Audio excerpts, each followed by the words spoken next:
Garzón es una de las 4 lagunas costeras que hay en el Uruguay, junto a la laguna José Ignacio, laguna de Rocha y laguna de Castillo. Las lagunas costeras son cuerpos de agua de poca profundidad, generalmente de agua salobre, caracterizados por tener una conexión con el mar. Se encuentran próximas al mar, separadas por una barra de arena, la cual se abre en forma natural o artificial, a excepción de la laguna de Castillos, que se conecta con el océano a través del arroyo Baliza. La laguna Garzón tiene una particularidad que es única en el sistema de lagunas costeras uruguayas. Marca la línea divisoria entre 2 departamentos. Los gobiernos departamentales de Maldonado y Rocha tienen jurisdicción sobre ella. Sus afluentes son el arroyo Garzón, el de la Cruz, el Moleras y el Anastasio. Es un humedal que exhibe paisajes magníficos de playas, dunas, lagunas, humedales, bosques y pastizales.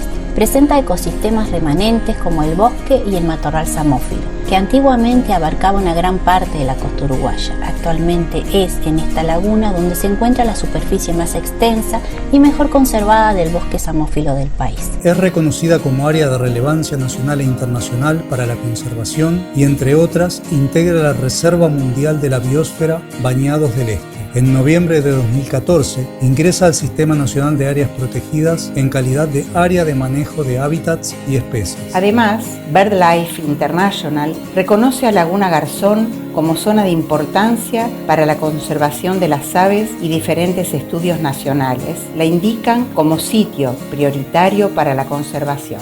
Las lagunas costeras deben ser prioridad en su conservación debido a los múltiples servicios ecosistémicos que brindan. Por ejemplo, ser una interfaz entre la tierra y el mar, absorber y almacenar carbono, reducir las inundaciones y atenuar las sequías, disminuir la intensidad de las olas y amortiguar las zonas costeras, recargar los acuíferos y regular el sistema hidrológico, aportar un alto valor paisajístico y generar gran productividad y fuentes de trabajo. No obstante, existen amenazas que ponen en peligro su conservación, como el desarrollo urbanístico, la densificación de la urbanización, el aumento del turismo, el aumento del tránsito de vehículos sobre las dunas, playas y costas de las lagunas. La tala de vegetación nativa, la reducción de hábitats para la avifauna y fauna en general, el aumento de la apertura artificial de la barra y su consecuente degradación, el desarrollo de la infraestructura vial, de la Ruta 10 y del puente de la Laguna Garzón. La presión inmobiliaria y el aumento del uso de la laguna para actividades turísticas y deportivas, así como el aumento de cultivos intensivos como el arroz y el uso de agroquímicos asociados, sobre todo a la laguna de Rocha. Las lagunas costeras de la región este del Uruguay presentan distintos ambientes. Los más extensos son los espejos de agua y los pastizales costeros. Con mayor o menor superficie encontramos a la vegetación boscosa, según de qué laguna se trate. Otros ambientes importantes en las lagunas costeras son las dunas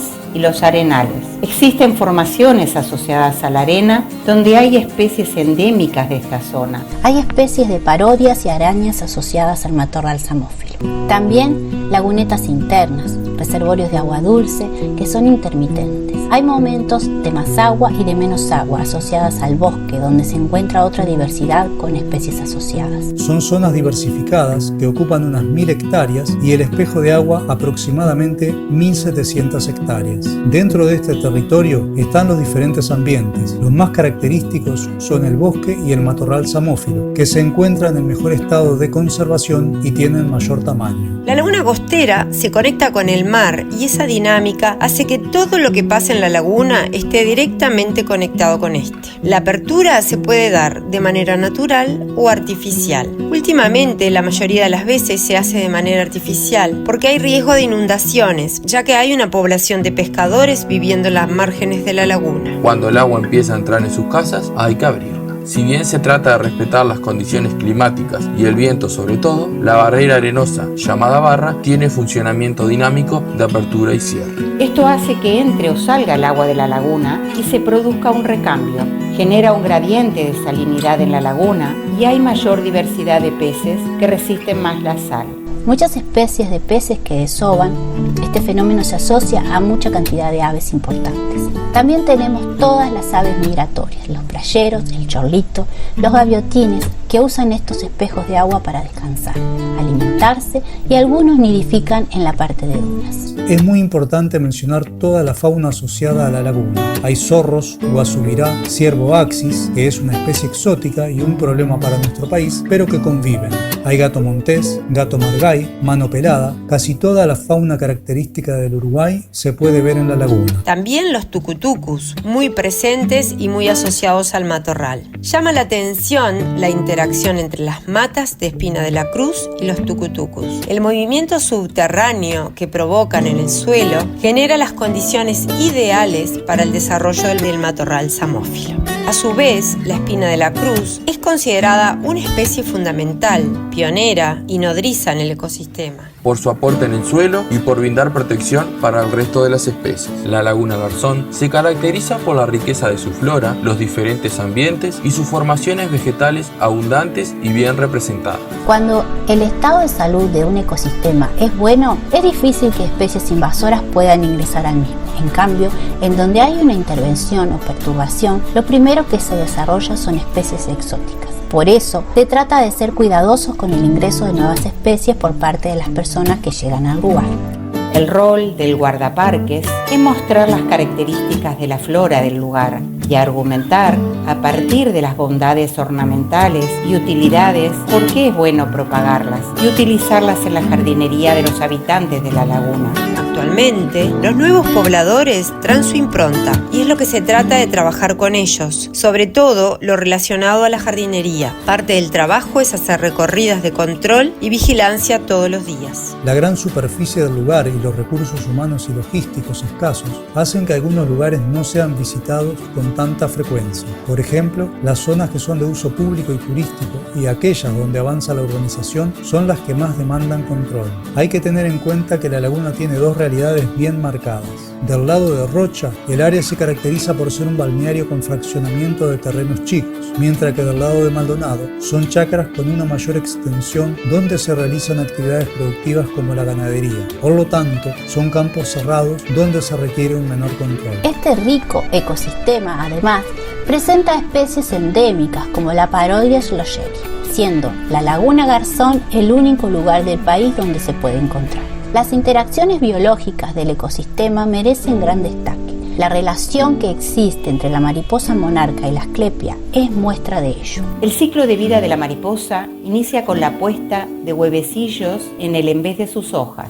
Luego de aproximadamente 10 días, nacen las orugas que se alimentarán de la planta. La mariposa monarca se siente atraída por la asclepia porque tiene ciertos compuestos químicos que ellas prefieren o necesitan. Y al ingerirlos se convierten en toxinas para los depredadores potenciales, proporcionándole además los vivos colores de sus alas. Las orugas, al alimentarse, asimilan los compuestos producidos por la planta, adquiriendo un olor y sabor desagradables para todo tipo de depredadores como reptiles, aves o pequeños mamíferos. Visitar este tipo de ecosistemas permite vivenciar experiencias únicas, como presenciar la reintroducción de una tortuga en su hábitat luego de su rescate y recuperación. Los guardaparques cumplen un papel preponderante en la gestión del área protegida y tienen pleno convencimiento de que trabajar en la educación y concientización de las personas que llegan al lugar es fundamental para garantizar la conservación del ecosistema. El 90% de la tierra del lugar es privado.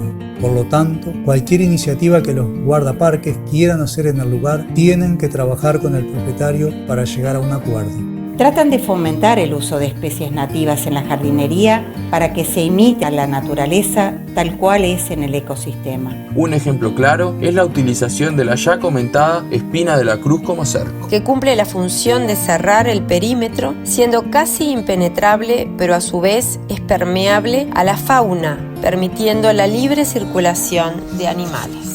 Investigar sobre una de las áreas protegidas que hay en nuestro país y escuchar de primera mano a quienes están día a día en la primera línea en su cuidado y protección nos lleva a reflexionar y cuestionarnos en nuestro rol como sociedad de individuos y a pensar y repensar nuestra conducta a futuro. Tal vez, al decir de Hernán Soruet Gelós, el problema radica en que no hemos sabido jerarquizar a la diversidad biológica nacional como uno de los peldaños más sólidos de la construcción social. En este punto, tanto el sistema educativo objetivo como la divulgación institucional, la información periodística y el trasiego de opiniones en las redes sociales no han hecho un buen trabajo. Para transmitir valores, para compartir objetivos, hay que coincidir en algunos puntos de partida, entre los cuales consideramos básico la incorporación del valor patrimonial que tienen las especies y los ecosistemas propios de estas tierras. En esa aventura es evidente que los actores locales y las comunidades vecinas de las áreas seleccionadas deben jugar un papel crucial para darle una nueva dimensión al mejor aprovechamiento de la estructura y el funcionamiento de nuestros ecosistemas.